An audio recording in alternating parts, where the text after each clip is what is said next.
to this brand new season of Leaders of Tomorrow, the only enabling platform for small businesses. Over the past 7 years, we've understood what matters the most to you, the small business entrepreneur, and in our 8th year, we're taking head-on two of your most pressing concerns, that of funding and mentoring. I'm Sunanda Jayaseelan. Tonight on the show, we're talking about entrepreneurship, innovation, skill development and job creation in the era of digital technology and artificial intelligence. I'm in conversation with Ajay Kela. He's the president and CEO of the Wadhwani Foundation. He talks to us about how the foundation is driving large-scale job creation in emerging economies through its unique initiatives. Take a listen to this exclusive sit-down interview.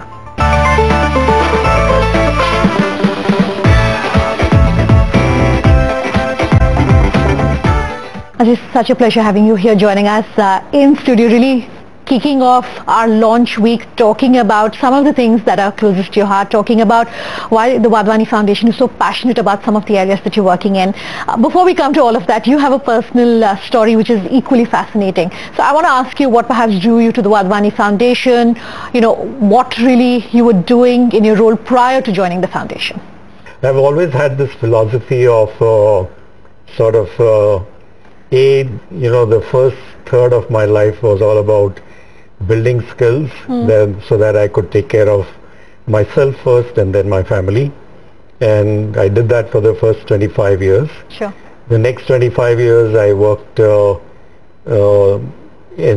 primarily in the tech industry, and that helped me take care of actually quite well my kids and my family. And then now I'm probably in the last third of my journey, and it is time to give back.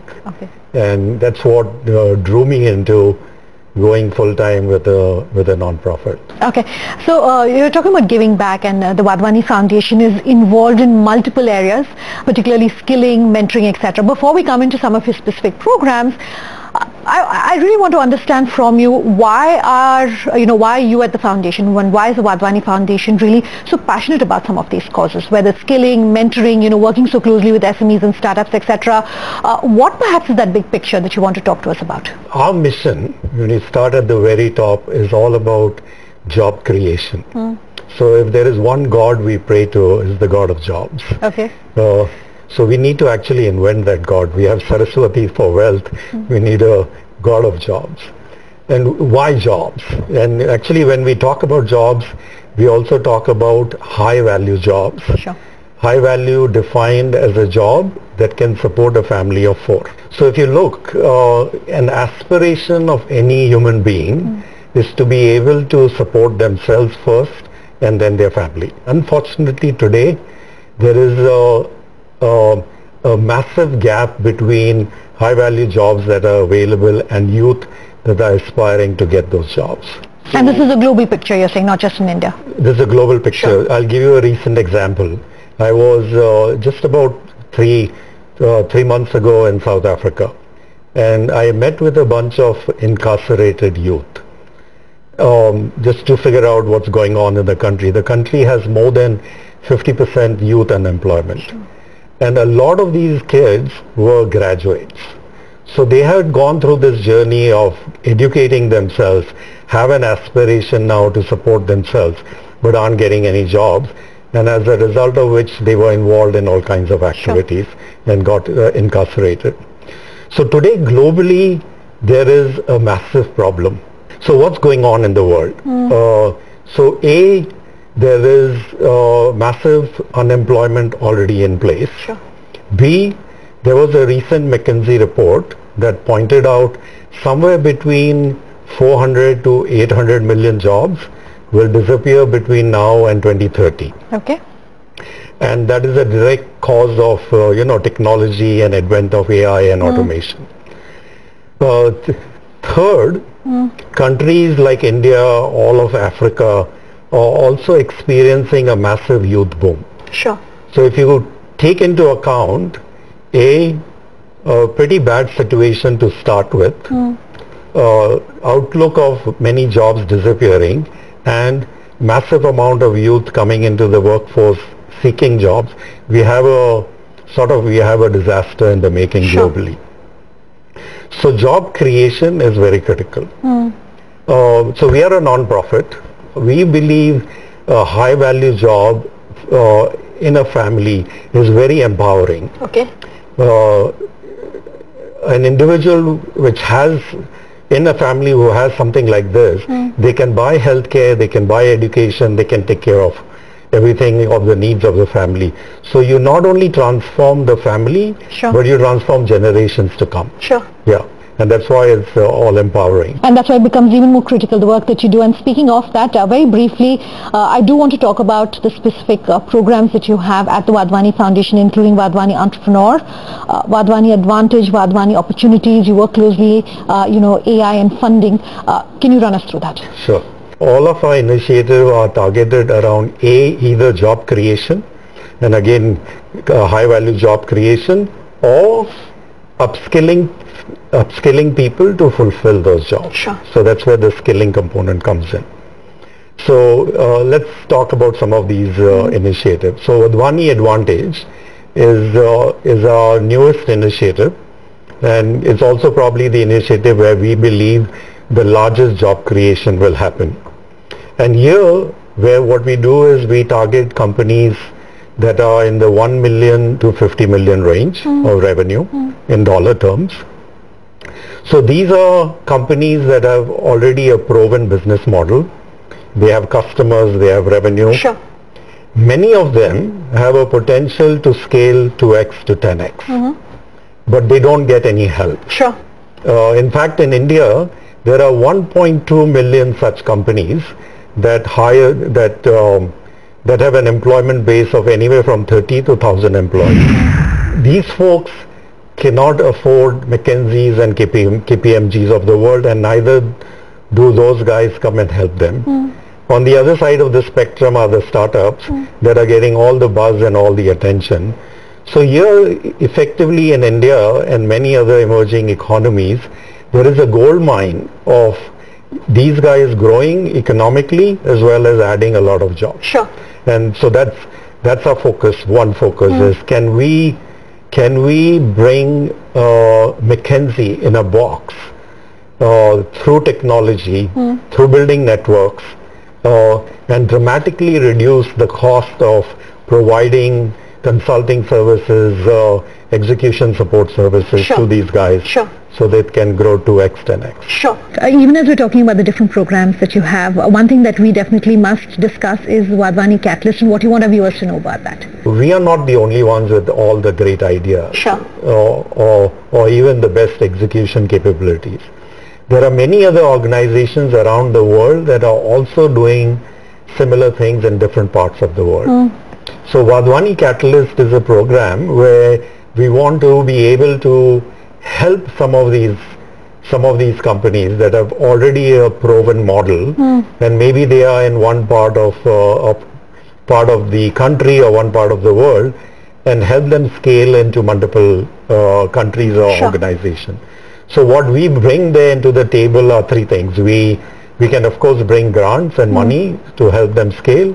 We have built several technology solutions that we can provide to them that will accelerate their scale.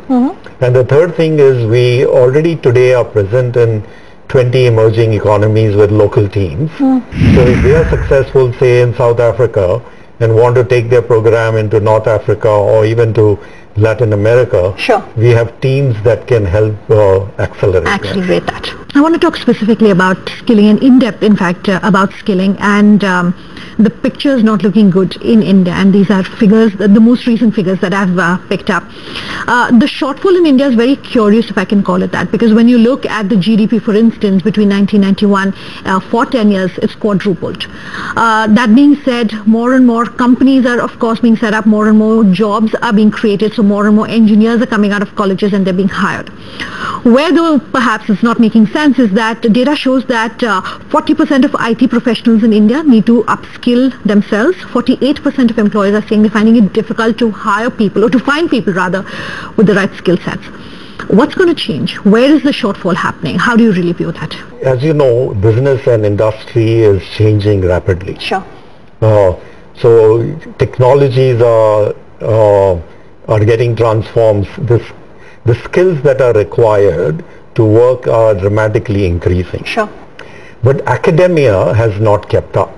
The academia model of sage on the stage, publishing textbooks to teach kids is a very dated model. I believe the textbook is dead, we just have not buried it. Okay. Just imagine. So suppose I'm going to try and teach you cybersecurity. Sure. Within cybersecurity, things are changing almost, 30 days, 60 days. So if I were to publish a textbook and train a faculty to teach that, by the time I publish a textbook and distribute it, it's already outdated. So in this day and age, the shelf life of any academic program, any college degree is no more than 3 to 5 years. What is required for us to do is to train our youth, train our employees to learn. The good news is with the advent of internet and mobile phones and videos that you can watch, the amount of skilling that is available out there, the amount of knowledge that is easily consumable in a format that is easily digestible. Youth can easily transform themselves because of all the resources that are available to them. I think the academia has to rapidly transform into a digital delivery learning platform as opposed to the old school textbook platform. And close that gap. They are slow to do that, and as a result what you're seeing today is booming of online learning and from the Silicon Valley startups that are focused on edtech. And that is probably going to actually, just like what you saw Amazon do to the retail stores, there's a huge potential for these online tech solution doing to universities around the world. All right, I'm going to take a very quick break on that note, but much more of that very interesting conversation coming up on the other side. Just stay tuned.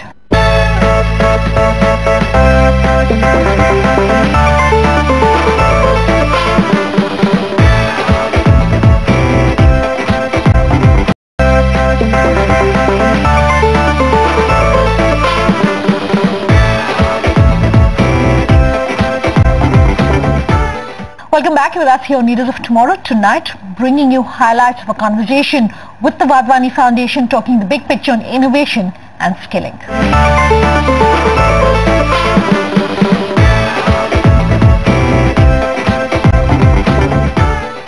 I want to play devil's advocate for a moment, and I'm being backed up by data, where data showing that because of the lack of skills available for certain industries, and you were talking cybersecurity, data shows that cybersecurity analysts and experts, for instance, the good ones, are 25 to 30% higher paid than their peers who perhaps are doing similar roles, etc., in the tech industry. My question is for a small entrepreneur who says, yes, I need to have these roles in my company, yes, I need to have these functions, but can't really afford those costs. Then what's the way out? I mean, sure, they can't afford someone full-time, but they can't also not afford to have someone take care of their data, especially if their customer data and the customer trusts them, and if you violate that trust, you can be in deep trouble. The good news is you can hire managed service providers. So you don't need a full-time person.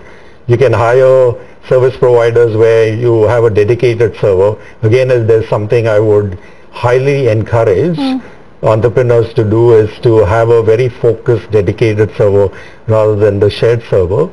You may be paying a little bit higher, but you are preserving the security of the data, and hire them also to manage their data security until you grow to a stage where you can afford a full-time person. Sure, absolutely. So, and you're saying that don't ignore these skill sets. They're crucial. If you don't have the funding for it, even as you're growing, even as you're upskilling your employees using technology, etc., look at what else you can do. I want to talk about the fact that the Wadhwani Foundation, I understand, works very closely with corporates, governments, investors, students, educational institutes, etc., multiple stakeholders as far as the entrepreneurial ecosystem is concerned across the world. How do you create a synergy? The reason we work with so many stakeholders is we are a very large foundation, and our mission is to make an impact at a national level in every country we go. So today we are in 20 countries. There's no point, when India is adding, say, 1 million people a month to the workforce, And we as a foundation, if we impacted 100,000, 10,000, Sure. it's a drop in the ocean. Sure. Can we make an impact at least 10% of the demand for the country? Sure. We as a foundation. Sure. And that's our target. Everywhere we go, we want to make at least a 10% impact to the demand. Okay. And that is significant scale. So if Sure. you look at India, million people a month, you're talking about 120 million in 10 years. Sure. Not all will Yeah. seek jobs, 80 million seeking jobs. So 10% of that is 8 million. If we can make an impact to 8 million, that is a significant number. So we cannot do it ourselves. We need to work with partners. So Sure. the government comes into play. Give you an example, right? So one of our initiatives is Wadhwani Entrepreneur, where we educate and inspire college students to look at entrepreneurship as an alternative. Yeah. So if I go to a single college, I can sign them up and maybe 100 students will sign up. And if I keep on, and of the 100, maybe 5 students will become entrepreneurs. Sure. But I can't keep on going to the next college and the next college because we want to sign up tens of thousands of colleges. India has 40,000 colleges. Can we sign up 10,000 colleges who are teaching entrepreneurship? So working with the government can at one stroke of a pen say, just like English and math is a requirement, It can be taught. let's make entrepreneurship a requirement. Okay. And people like us can come in and teach. Okay. What we have developed in scale, going back to 21st century skills that are rapidly changing. So we have developed a curriculum which primarily teaches these kids to learn. So there are things like critical thinking, problem solving, in a largely global economy, English literacy, in a largely tech-driven economy, digital literacy, in a largely economy that is moving towards services, customer centricity. So collectively all of this we call the 21st century skills. Sure.